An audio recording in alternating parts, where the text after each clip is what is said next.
¿No han visto ninguno con meningitis? No. No, hasta ahora no. Como que ni adultos tampoco, nada. Bueno, espero que nunca les toque ver ninguno. La meningitis en pediatría, ¿cómo se define la meningitis per se? La meningitis es un proceso inflamatorio agudo del sistema nervioso central. Ocurre causado por microorganismos que afectan la leptomeninges. El 80% de las meningitis ocurren en la infancia. Y de ese 80%, uno podría decir que el 60% ocurren en menores de 2 años. Desde el punto de vista etiológico, la causa más frecuente de meningitis, por lo menos de menores de 1 mes, sigue siendo el Streptococcus galactiae, seguido por los gram negativos, por ejemplo, la E. coli, y algunos bacilos gram positivos como la listeria. Recuerden que la listeria es la bacteria de la leche. Yo ahora en mi vida he visto 2 casos de bacteremia por listeria. Los 2 quedaron con secuelas neurológicas severas. De hecho, en ese momento hay uno en Envigado. Los 2 que he visto los he visto en Envigado, en el Manuel Uribe en neonato. Entre los 1 y los 3 meses está el Streptococcus galactiae, hace su debut el neumococo y la Neisseria meningitis aparece también. Acuérdense que tenemos en Medellín reportados en el 2018 18 casos de meningitis por Neisseria meningitis.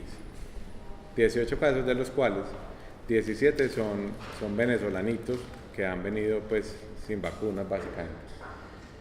En mayores de 3 meses empiezan a guerrearse entre el neumococo y la Neisseria como productores de meningitis. Etiopatogénicamente, ¿qué ocurre en la meningitis? Puede ser por colonización de nasofaringe de las bacterias. A veces hay papás también, por ejemplo, que a uno se le oponen en los tratamientos, por ejemplo, con antibióticos. Por ejemplo, un paciente X o Y que tiene una otitis clara y uno le dice, mire, necesita antibióticos. Una vez se les dice, mire, yo le daría antibiótico a mi hijo que tiene otitis, sí la necesita, porque estamos hablando de que el oído está a medio centímetro del cerebro, prácticamente. Eso es lo que pasa. Se puede también dar meningitis por vía hematógena por soluciones de continuidad del sistema nervioso central. En los pacientes que tienen, por ejemplo, derivaciones ventriculoperitoneales o en los pacientes que hacen TEC severos con otorragia, básicamente. Hay una respuesta inflamatoria mediada por citoquinas, se aumenta la permeabilidad de la barrera hematoencefálica con lesión del endotelio capilar y hay necrosis tisular, se eleva la presión intracraneana, hay edema cerebral, hipoxia, isquemia y hay lesiones de estructuras parenquimatosas y vasculares cerebrales. Los pacientes que tienen, por ejemplo, patologías neuroquirúrgicas, estoy hablando básicamente de los pacientes que tienen, por ejemplo, hidrocefalia, que tienen derivaciones ventriculoperitoneales, son los pacientes que tienen riesgo, pues obviamente, para hacer meningitis. Esos pacientes tienen riesgo de hacer meningitis por Staphylococcus aureus, Staphylococcus epidermidis, neumococo, pseudomonas, bacilo gram negativo. Los pacientes que tienen meningoceles o que tienen senos dérmicos sacros también pueden hacer las infecciones por los mismos agentes. Lo mismo que pacientes que tienen heridas penetrantes en cráneo o neurocirugía. Y pacientes que tienen fístulas de líquido cefalorraquídeo por implantes cocleares, ya los agentes varían un poquito y sigue siendo el neumococo el más importante de todos. Pacientes que tienen inmunodeficiencia, sean primarios o secundarios, por ejemplo, en pacientes que tienen déficit de linfocitos T, es más frecuente que tienen más por neumococo, por Neisseria, por listeria, por bacilo gram negativos, déficit de inmunoglobulinas o pacientes con VIH también por Neisseria o por hemófilos influenza tipo B, pacientes que tienen déficit de complemento. Ese déficit de complemento puede ser dado por déficit específico del complemento o algunas patologías como que producen déficit secundarios del mismo, por ejemplo los pacientes que han sido esplenectomizados tienen más riesgo de hacer meningitis por encapsulados, por ejemplo, como el neumococo o el mismo meningococo, lo mismo que los pacientes asplénicos. Clínicamente, el recién nacido se comporta igual a cualquier otra infección o a cualquier otro síndrome neonatal. Yo siempre les digo, los neonatos tienen de todo o no tienen nada, o sea, cualquier síntoma se puede parecer a cualquier cosa. Entonces son indistinguibles de la sepsis. Pueden hacer fiebre, hipotermia, irritabilidad o letargia, pueden hacer rechazo de la ingesta, vómitos o polimnea, es posible que presenten convulsiones, hay parálisis de pares craneanos, pueden haber apnea y obviamente habrá fontanela llena. En los lactantes puede cursar con fiebre o con febrícula, vómito, rechazo de las tomas, hay decaimiento, irritabilidad, quejido, alteraciones de la conciencia, convulsiones. En ocasiones hay rigidez de nuca y a partir de los 8 o 10 meses es muchísimo más frecuente encontrar los signos meningos claros. Los signos meningos se encuentran en niños por encima de los 8 meses. Se pueden encontrar antes, pues en personas pues, que tengan una sensibilidad aumentada, pero generalmente es esa edad. Mayores de 1 año tienen la forma clínica clásica, fiebre elevada, que se debe mal ante los antipiréticos, cefalea, vómitos, convulsiones, rigidez de nuca y signos de irritación meningia. A mí nunca me olvida hace muchos años una niña de 5 años con una meningitis severa, con diagnóstico de muerte cerebral, que me decía la mamá, es que yo le dije al médico que yo creo que tenía meningitis. La mamá decía, ¿y usted por qué la llevaba a urgencias? Porque tenía la niña que bajaba de dolor de cabeza, tenía vómito y tenía fiebre. Y tenía toda la razón. O sea, cuando le hice la punción lumbar salía pus, franca pus. La niña tenía una muerte cerebral. Pero entonces miren que a veces las mamás van con el diagnóstico en la mano. A veces, no siempre, pero bueno. El diagnóstico, y dependiendo del tipo de celularidad que se encuentre en el líquido cefalorraquídeo, que es el que hace el diagnóstico, uno podría enfocarse hacia qué tipo de meningitis puede tener el paciente o algunas complicaciones asociadas pues al mismo meningismo, lo que yo llamo parameningismo, que es, por ejemplo, cuando ustedes tienen una meningitis bacteriana, generalmente obviamente el aumento de las células y las expensas de los neutrófilos, con una proteinorraquia que generalmente está aumentada, con una glucorraquia disminuida. Si ese paciente tiene una meningitis viral, lo que uno espera es que haya predominio linfocitario, obviamente con una proteinorraquia normal y casi siempre la glucorraquia normal. En la meningoencefalitis TBC, que es tal vez la forma de meningitis más severa que existe, pues si comparamos, excepto los abscesos cerebrales, generalmente estos pacientes tienen predominio monocitario con la proteinorraquia más alta que se pueden encontrar en casi todas las formas de meningitis y con la glucorraquia también disminuida. Como el diagnóstico se hace con la punción lumbar, con el citoquímico del líquido cefalorraquídeo, entonces la idea es ¿cuándo no hacer punción lumbar? Pacientes que presentan inestabilidad hemodinámica, pacientes que tengan signos claros de hipertensión endocraneana, pacientes que tengan trombocitopenas por debajo de 50.000, pacientes que tengan alteraciones de la coagulación o que tengan infección localizada en el punto de la punción. El diagnóstico definitivamente es con el líquido cefalorraquídeo, pero algunas cosas pueden ayudar. Los lactantes de fase aguda pueden ayudar. Yo he visto muchas meningitis en mi vida con PCR normal. O sea, estamos en la época del hemograma PCRismo, que cualquier niño que llegue a urgencias es hemograma PCR. O sea, diarrea, hemograma PCR. Gripa, hemograma PCR. A todo el mundo le manda hemograma y PCR. Para que una PCR compruebe una infección bacteriana se deben tomar 120 PCRs para que una sea positiva, claramente demostrada para una infección bacteriana, o que tenga valores por encima de 10 veces del valor normal.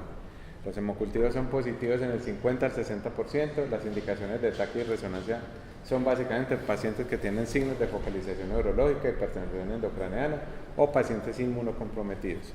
Aquellos que tengan la fortuna hoy de trabajar en una institución de segundo, en algunas de segundo nivel con un muy buen laboratorio, o de tercer nivel, que tengan FilmArray, están sobrados, porque uno puede hacer un líquido cefalorraquídeo y manda una array y que le digan a uno el bicho a los 30 minutos, no está sobrado, pues que a uno le digan, mire, es que tiene, como tuvimos uno en Envigado, tiene una listeria y nos dijeron a los 30 minutos. Eso pues es una cosa ideal. En el líquido cefalorraquídeo siempre se debe ordenar gram, cultivo obviamente, 70 al 85%. Se pueden pedir o se deben pedir pruebas rápidas de detección rápida de antígenos bacterianos capsulares, cuales meningococo, neumococo, hemófilos influenza, streptococo galactiae, E. coli. Y si se puede hacer PCR para meningococo o neumococo. El diagnóstico diferencial se puede hacer con el score de Boyer. El score de Boyer mide varias cosas. Mide fiebre, si hay lesiones cutáneas o lesiones purpúricas, si existen o no complicaciones neurológicas, la relación de células por milímetro cúbico, los polimorfos en líquido cefalorraquídeo, la proteinorraquia, la glucorraquia y los leucocitos. Entonces miren, por ejemplo, cuando tiene puntajes, por ejemplo, cuando tiene puntajes entre 0, 1 o 2 puntos, dice probable meningitis viral, actitud expectante. Cuando tiene de 3 a 4 puntos, es dudoso valorar según evolución si requiere o no necesite antibiótico-terapia u observación. Y si tiene más de 5 puntos, póngale la firma. Generalmente es alta probabilidad de meningitis bacteriana, instaurar tratamiento antibiótico inmediatamente y empírico de acuerdo al sitio. Esto es única y exclusivamente válido, el score de Boyer, para pacientes que no han recibido tratamiento antibiótico. Si el paciente ya recibió tratamiento antibiótico, esto no sirve. Pues por cualquier cosa, por lo que sea. La meningoencefalitis o meningitis TBC casi siempre se presenta en lactantes. Las primeras 2 semanas tienen síntomas poco específicos como trastornos de la conducta, vómitos, decaimiento, rechazo de la ingesta. Posteriormente aparecen signos de hipertensión endocraniana claros con posible afectación de los pares craneanos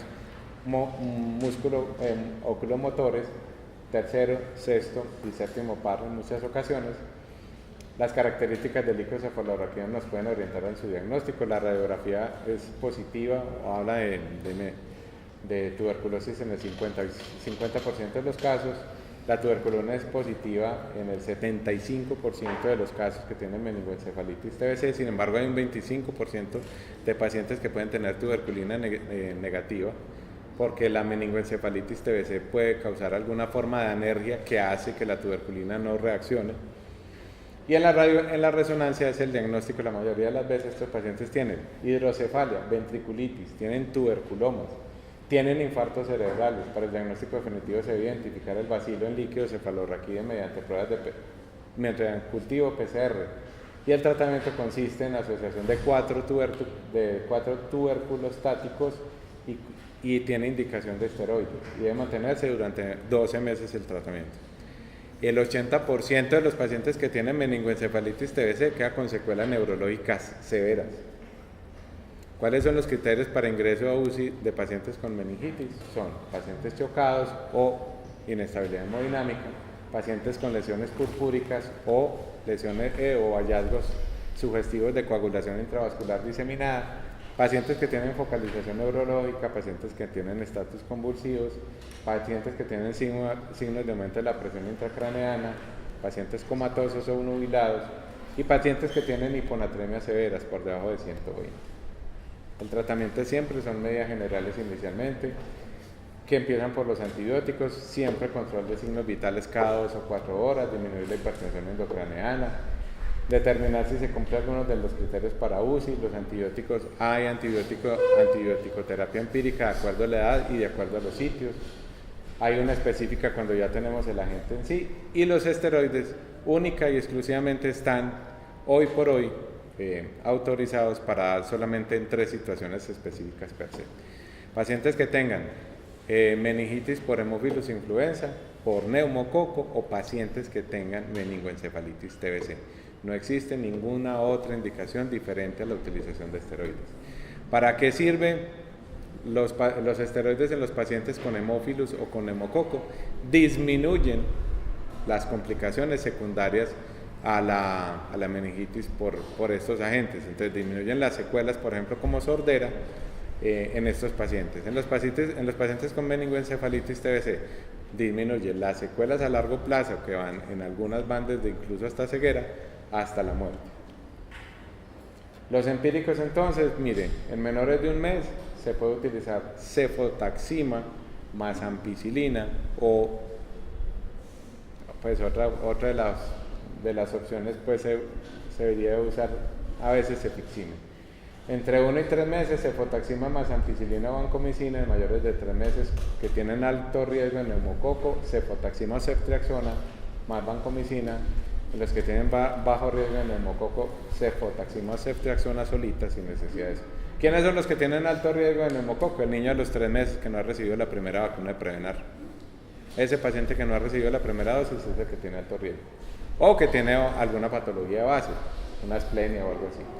Pacientes que tienen patología neuroquirúrgica, se empieza con vancomicina más cefepime o vancomicina más meropenem hasta que se aísle la gente. Pacientes inmunodeprimidos, ampicilina más cefepime más vancomicina. Según el agente aislado, cuando hay neumococo y cuando la concentración inhibitoria mínima es menor a 0.5, se puede utilizar cefotaxima, pero cuando esos pacientes tienen concentraciones mayores a 2, se debe utilizar cefotaxima o ceftriaxona junto con vancomicina para penetrancia del sistema nervioso central. Cuando hay neisseria con concentraciones inhibitorias mínimas menores a 1, se puede utilizar ampicilina o penicilina G. Cuando tiene concentraciones por encima de 1, se debe usar cefotaxima o ceftriaxona. En hemófilos influenza tipo B casi nunca se ve. Si son beta-lactamasa positivo, se debe usar cefotaxima o ceftriaxona. En estafilococcus aureus, si son meticilino sensible, obviamente se puede usar cloxa o más rifampicina, y si son resistentes, se puede utilizar vancomicina, más rifampicina o linezolida. En E. coli y otras enterobacterias, cefotaxima o ceftriaxona, en listeria, ampicilina o penicilina G, en Streptococcus galactiae, ampicilina o penicilina G, pero a dosis elevadas. Cuando yo hablo de dosis elevadas, estoy hablando de dosis por encima de 200 miligramos por kilo. No lo que se usa normalmente en sepsis normalita sin compromiso neurológico, sino dosis por encima de 200. Incluso uno puede llegar hasta 400 miligramos por kilo por día, si quiere. En la pseudomonas, las que comprometen, las que entran en el sistema nervioso central son básicamente el cefepime o la ceftazidima. La dosis, como les decía, fluctúa. Si yo tengo compromiso neurológico, tengo que garantizar las concentraciones inhibitorias mínimas posibles a nivel del sistema nervioso central. Se logra con dosis alta, no con dosis media ni bajita. En la ampicilina, como les decía, puede llegar hasta 400 miligramos por kilo. En la cefotaxima hasta 400 miligramos también. Ceftriaxona son 100 miligramos por kilo. Cefepime son 150 miligramos por kilo por día, se divide cada 8 horas. La ceftazidima casi nunca lo usamos. En el meropenem se pueden usar 40 miligramos por kilo por dosis. Y eso es suficiente para penetrancia del sistema nervioso central. La rifampicina 20 y la vancomicina de 60 miligramos por kilo día. Depende de la gente, depende de la duración del tratamiento. En neumococo lo mínimo son 14 días, en meningococo 7 días, en hemófilos influenza hasta 10 días. En la galactiae se puede hacer tratamiento mínimo 14 días, pero a veces se extiende a 21 días. Y en los bacilos gram negativos siempre 21 días. ¿Cuándo hacer punción lumbar de control?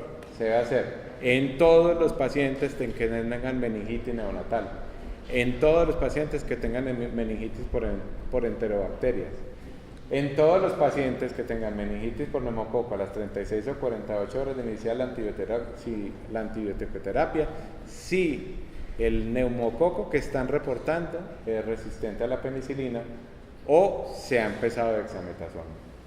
Cuando se sospecha fracaso terapéutico, si después de 48 horas de iniciado el tratamiento en estos pacientes no hay una evolución clínica satisfactoria o aparecen complicaciones. Cuando existe fiebre prolongada o secundaria, ¿a quiénes hacer profilaxis por meningococo? Se le hace profilaxis por meningococo a los convivientes en el domicilio del enfermo o que hayan dormido en la habitación del niño 10 días previos a los presentes de hospitalización, personas que hayan mantenido contacto frecuente y continuado con el niño. Se aplicará a todo el establecimiento escolar de niños menores de 2 años cuando hayan aparecido por lo menos 2 casos en la clase. El tratamiento de elección es rifampicina, la dosis es por 2 días, en adultos son 600 miligramos por dosis cada 12 horas, en niños mayores de 1 mes son 10 miligramos por kilo dosis cada 12 horas y en niños menores de 1 mes 5 miligramos por kilo cada 12 horas. No hay nada que lo ponga a orinar más colombiana a uno en la vida que la rifampicina. Todos orinan rojito. Por hemófilos influenza se hace profilaxis a todos los convivientes del domicilio del enfermo siempre que reciban niños menores de 5 años, contactos habituales del enfermo con edad menor de 5 años, siempre será con rifampicina, son 4 días a diferencia del meningococo. En adultos son 600 miligramos dosis cada 24 horas, en niños mayores de un mes 20 miligramos, en menores de un mes la dosis es el doble de la que se usa en meningococo. Las complicaciones de la meningitis son cardiovasculares, sepsis, shock, coagulación intravascular diseminada, secreción inadecuada de hormona antidiurética. La complicación más frecuente de meningitis sigue siendo la secreción de hormona antidiurética. El 75% de los pacientes pediátricos con meningitis hacen secreción de secreción inadecuada de hormona antidiurética. Lo que pasa es que solamente entre el 20 y el 25% de esas pacientes que tienen secreción inadecuada de hormona antidiurética hacen síntomas, pero el 75% calculado de todos los pacientes pediátricos con meningitis la pueden hacer, es la más frecuente. Lo que pasa es que la gran mayoría desaparece sola. Complicaciones neurológicas, convulsiones, parálisis de pares craneanos, ahí hay que sospechar empiemas estructurales. Y la fiebre persistente o recurrente. Muchachos, acabamos, nos vemos la otra semana. ¿Quién va a ir a mi casa por un libro que necesito que le saquen unas copias de